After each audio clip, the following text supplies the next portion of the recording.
Our today's topic is breastfeeding and artificial feeding. Breast milk is the ideal food for the infant.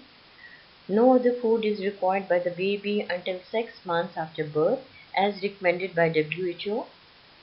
Under normal conditions, mothers feed 450 to 600 milliliters of milk daily with 1.1 gram proteins per 100 ml. The energy value of human milk is 70 kilocalories per 100 ml. A child who is breastfed has greater chances of survival than a child artificially fed. Prolonged breastfeeding does protect the infant from early malnutrition and infections. Infant mortality rates in developing countries are 5 to 10 times higher among children who have not been breastfed or who have not been breastfed for less than 6 months. Advantages of breast milk to the infant are as follows. It is safe, clean, hygienic, cheap, and available to the infant at correct temperature. It fully meets the nutritional requirements of the infant in the first few months of life. It contains antimicrobial factors such as macrophages, lymphocytes, secretory IgA, anti-streptococcal factor, lysozymes, and lactoferrin, which provide protection not only against diarrheal diseases and necrotizing enterocolitis, but also against respiratory infections in the first months of life. It is easily digested and utilized by both the normal and premature babies. It promotes bonding between the mother and infant. Sucking is good for the baby. It helps the development of jaws and teeth. It protects babies from tendency to obesity. It prevents malnutrition and reduces infant mortality. It provides several biochemical advantages such as prevention of neonatal hypocalcemia and hypomagnesemia. It helps parents to space their children by prolonging the period of infertility. Special fatty acids in breast milk lead to increased intelligence quotients and better visual acuity. There are some evidences regarding infant health outcomes by breastfeeding, and there are GI tract infections, upper respiratory tract infections, otitis media, acute lymphoblastic leukemia, sudden infant death syndrome, cognitive development, atopic allergies, asthma, other pediatric cancers, and childhood obesity.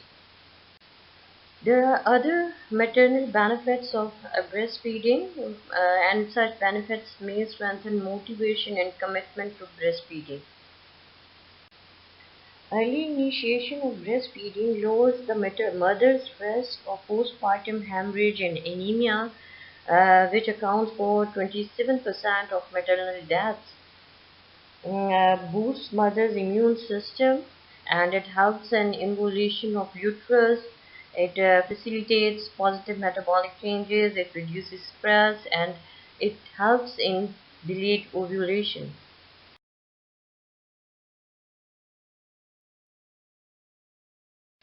Okay, now these are few evidences gained from research studies regarding maternal health outcomes, and they include postpartum weight loss, lactational amenorrhea, reduction in chances of breast cancer and ovarian cancer, reduction in chances of type 2 diabetes, cardiovascular diseases, and it helps in bonding between mother and infant. There are different types of breast milk, and they include colostrum, transitional milk, fore milk, and hind milk. Colostrum is a thick yellow fluid. It provides 70 calories per 100 ml. It is rich in provides electrolytes, sodium, potassium, chloride, and vitamin A. It is low in fat and carbohydrates. It contains lactobacillus bifidus factor. It contains antibodies, immune system cells. Colostrum is secreted during the first 2 or 3 days after delivery. It has high concentration of arachidonic acid and DHA, as percent of total fatty acids is higher in colostrum than mature milk. That's why it has high content of immunological factors for the infant, and it's very important for infant's health. Okay, here you can see the composition of colostrum. The main indications for artificial feeding are failure of breast milk, prolonged illness, or death of mother. Breast milk substitutes are crucial for the baby, and they include dried whole milk powder, fresh milk from a cow or other animal, or commercial formula milk. In planning an artificial feed, the nutritional needs of infants should be kept in view, and these include: infants require an average of 100 kilocalories of energy per kilogram of body weight per day. The estimated protein requirement is about 2 grams per kg of body weight during the first 6 months. The carbohydrate requirement is 10 grams per kg of body weight daily. After 4 months of age, undiluted, boiled and cooled milk should be given. Infants need feeding at frequent intervals, about 6 to 8 times a day. Older babies 5 times a day. During illness, the calorie need is increased and it should be met. Reasons for formula feeding include: if mother is infected with HIV or having active tuberculosis, if she is malnourished, extremely ill, or has undergone breast surgery, or she is an alcoholic, and if the baby is unable to feed because of inborn error of metabolism such as galactosemia, baby is considered at risk for malnutrition due to iron deficiency, vitamin D deficiency, etc. Mother may has her own personal preferences or beliefs and experiences. Uh, the child may be adopted or may have any food allergies due to breastfeeding. There may be other factors which prevent breastfeeding due to mother's job, school, or in other public places. There may be social pressure to mother, lack of training, or mother is unable to produce sufficient milk. Infant formula milk is a manufactured food designed and is the safest milk, undoubtedly dried whole milk, which is scientifically prepared for infant feeding. It is free from bacteria.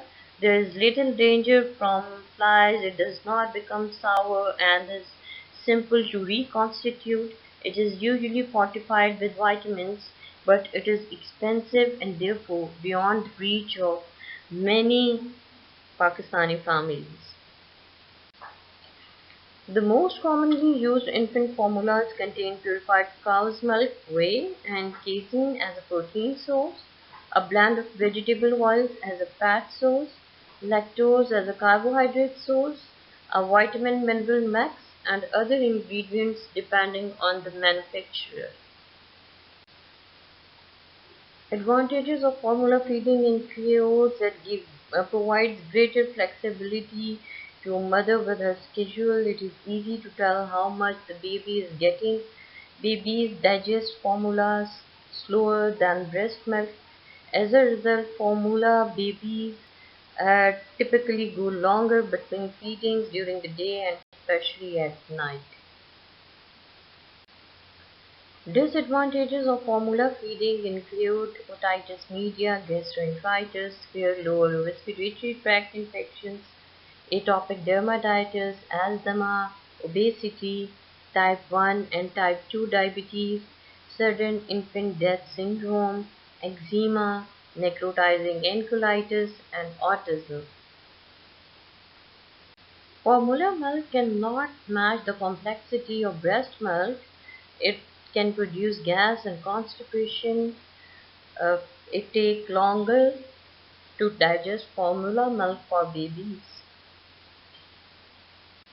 Studies have shown association between infant formula and lower cognitive development and lower IQ level and neurodevelopmental delays because it lacks antibodies. Formula milk are also expensive. This slide again shows the risks of artificial feeding, which we already have discussed. A cheaper alternative to formula milk is cow's milk. Uh, there are some differences between cows and human milk, such as proteins. The content of human milk is low in protein. This is about 3 times less than in cow's milk and lower than in most mammals. Human milk contains more cysteine, essential for prematures. It is rich in taurine, indispensable for infants. Breast milk is almost completely digested and utilized for growth, whereas much of cow's milk protein is excreted by the infant undigested, producing whitish curdy stools. Yeah, mother's milk is rich in fats, which represents between 30 to 50% of total energy value. Levels of essential polyunsaturated fatty acids, especially linoleic acid and alpha-linolenic acid, are higher in human milk than in cow's milk. Fats of human milk are easier for the baby to digest and absorb. Human milk contains more lactose than most other milks. In the intestine, lactose helps the right kind of bacteria, Lactobacillus bifidus, to grow. Uh, Adequate amounts of vitamins are also present in uh, breast milk. Vitamin D is present in human milk in water-soluble form. Human milk contains more vitamin A and vitamin C than cow's milk. Iron contained in human milk has a high level of bioavailability due to complex phenomena. There is present of appropriate portions of zinc and copper. Coefficient of uptake of the iron in breast milk is as high as 70%, whereas it is only 30% of cow's milk and formula milk. No iron supplement is necessary for the baby reared on human milk. Human milk is rich in copper, selenium, and cobalt than cow's milk. It contains less sodium than cow's milk and does not put any unnecessary strain on the infant's kidney. The calcium phosphorus ratio is also high, so that the uptake of calcium is better than cow's milk. The high phosphorus content of cow's milk causes the minerals to be assimilated due to the detriment of calcium. Weaning is a gradual process starting around the age of 6 months, because the mother's milk alone is not sufficient to sustain growth beyond 6 months. It should be supplemented by suitable foods rich in proteins and other nutrients. These are also called as supplementary foods. They are cow's milk, fruit juice, soft cooked rice, suji, dal, and vegetables. Weaning, if not done properly, is often followed by diarrhea and months of growth failure, leading to kwashiorkor, marasmus, and immunodeficiency marked by recurrent and persistent infections which may be fatal. A knowledge of weaning foods and practices is an important aspect of preventive and social pediatrics. Here you can see some foods which can be introduced at 6 months of age. Here in this figure you can see the best first foods for baby again. There are 3 stages of weaning usually. In first stage, infant can have soft foods, finger licking foods and purees. In second stage of weaning, he can have soft finger foods and mashed foods with lumps. In stage 3, infant can have family meals and finger foods.